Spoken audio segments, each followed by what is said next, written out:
This week's fundamental is assume positive intent. Work from the assumption that people are good, fair, and honest, and that the intent behind their actions is positive. Set aside our own judgments and preconceived notions, and give people the benefit of the doubt. When I think about this fundamental, I can't emphasize strongly enough how much our perspective influences our interactions and the results of our interactions. A huge part of this can be attributed to a self-fulfilling prophecy. More specifically, we tend to see what we expect to see. In other words, we'll usually interpret what we see based on our previously held beliefs. If we look hard enough, we will generally find what we are looking for. If we look at someone and expect them to be friendly, helpful, or kind, we will interpret their actions and find something good about our interactions with them.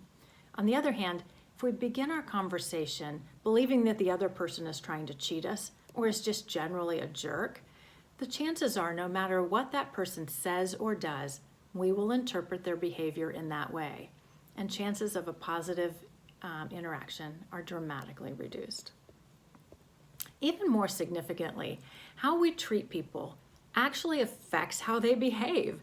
If we think most people are good and want to do the right thing, we tend to treat them as such, and they usually respond in kind. And of course, the opposite is also true. So what we believe about people affects our own behavior, which in turn affects their behavior.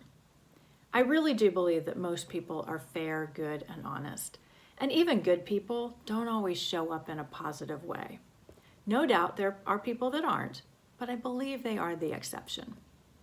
While giving people the benefit of the doubt affects them, assuming positive intent does more than just help our interactions.